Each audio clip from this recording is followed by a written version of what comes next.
Assalamualaikum warahmatullahi wabarakatuh. Halo semua, bertemu lagi dengan kakak di video pembelajaran. Pada video kali ini, kita akan belajar tentang keberagaman karakteristik individu.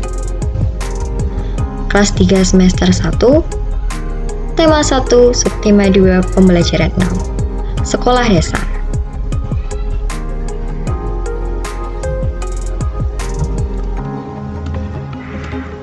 Sebelumnya, apakah ada yang sudah tahu apa yang dimaksud dengan keberagaman karakteristik individu?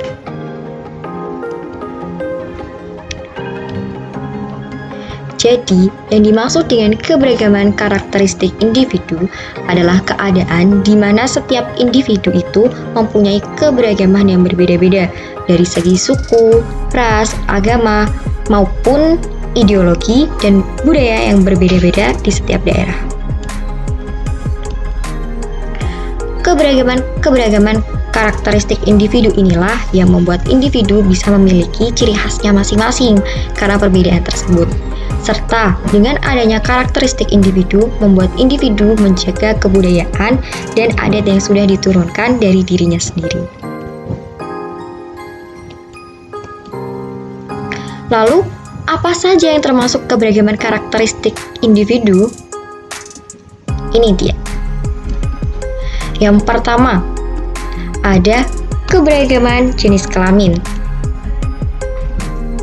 Macam-macamnya itu ada dua, yaitu yang pertama ada laki-laki dan ada perempuan. Yang kedua, ada keberagaman fisik. Keberagaman fisik itu sendiri adalah keberagaman yang dapat kita jumpai dengan mudah di sekitar kita karena dapat terlihat langsung oleh mata.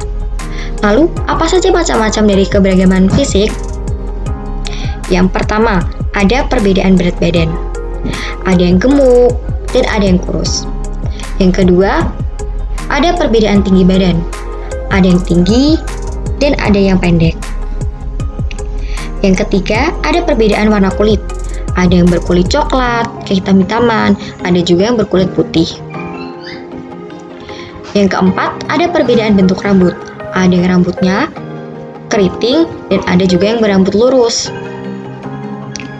Kemudian, yang ketiga, ada keberagaman agama.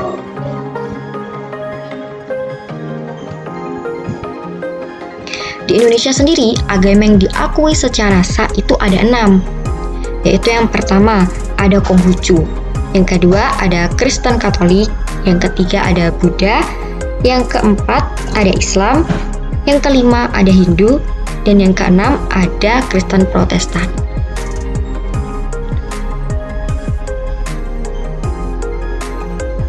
Ternyata setiap agama itu memiliki tempat ibadah yang berbeda-beda. Lalu apa saja macam-macam tempat ibadah di setiap agama? Yaitu yang pertama, Islam ada masjid. Yang kedua, Kristen Katolik ada gereja. Kristen Protestan juga gereja. Selanjutnya yang keempat ada Hindu, yaitu pura. Yang kelima Buddha, ada wihara. Dan yang keenam ada Konghucu, yaitu kelenteng.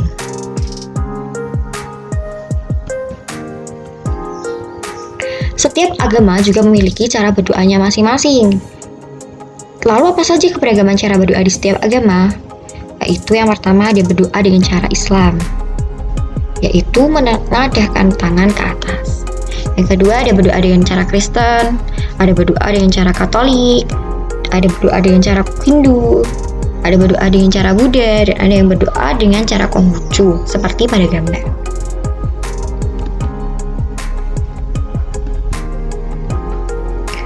Lalu yang keempat, ada keberagaman ras atau suku. Ternyata di Indonesia itu terdapat banyak sekali suku, yaitu sekitar 1128 suku bangsa yang masing-masing memiliki karakteristik tersendiri. Dengan adanya perbedaan ras atau suku, kita bisa belajar bahasa serta mempelajari budayanya, sehingga wawasan kita tentang Nusantara akan bertambah dan juga lebih belajar bersikap toleransi. Lalu, apa saja contoh suku dan ras yang ada di Indonesia? Yaitu yang pertama ada suku Gayo. Kemudian ada suku Baduy, ini baju adatnya. Suku Ambon, suku Batak, suku Minang, suku Jawa, suku Madura, suku Asmat, suku Bugis, dan suku Melayu. Dan masih banyak lainnya. Selanjutnya yang kelima, ada keberagaman hobi. Apa yang dimaksud dengan hobi itu? Hobi atau kegemaran adalah kesenangan istimewa yang dilakukan pada waktu senggang. Hobi setiap orang itu berbeda-beda. Adanya perbedaan-perbedaan hobi itulah kita bisa belajar menumbuh kembangkan bakat yang dimiliki. Contoh dari hobi itu ada yang hobi membaca, ada yang hobi bermain sepak bola, ada yang hobi melukis, dan masih banyak lainnya. Lalu apa saja manfaat dari keberagaman individu? Keberagaman individu itu memiliki banyak sekali manfaat. Di antaranya yang pertama, ada kita dapat lebih menghargai perbedaan. Yang kedua, dapat belajar bekerja sama dan berteman tanpa membeda-bedakan. Yang ketiga, memperkuat persatuan dan kesatuan. Yang keempat, dapat mengetahui gaya bahasa dan dialek dari orang tersebut. Dan yang kelima, dapat saling berbagi ilmu mengenai budaya dan adatnya.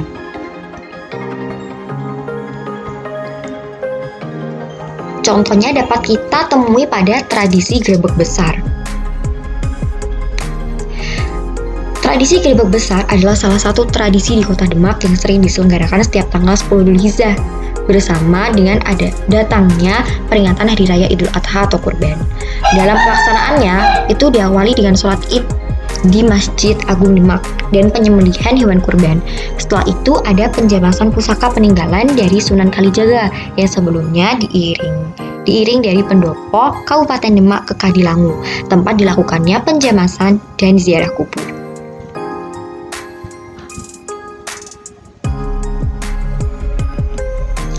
Walaupun diperingati bertepatan dengan Hari Raya Idul Adha oleh umat Islam, tetapi semua orang ikut merayakannya, mulai dari orang di daerah setempat sampai di luar kota. Kita juga bisa melihat berbagai keberagaman individu yang ada, mulai dari orang muslim sampai non-muslim, tua, muda, orang berkulit putih, coklat, berambut keriting, ada yang berambut lurus, dan lain-lain sebagainya. Karena dalam melestarikan tradisi, itu semua orang itu dapat ikut serta tanpa membedakan status dan golongan. Jadi kita harus tetap bersikap toleransi terhadap sesama dimanapun dan kapanpun.